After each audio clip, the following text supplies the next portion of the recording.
مرحبا باللي لفونا عد همال السحايب بالضيوف وبالحضور وكل من شرف مجيه.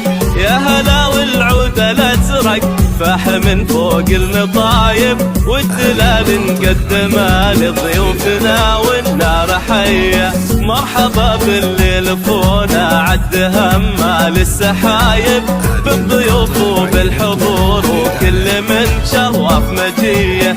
يا هلا والعود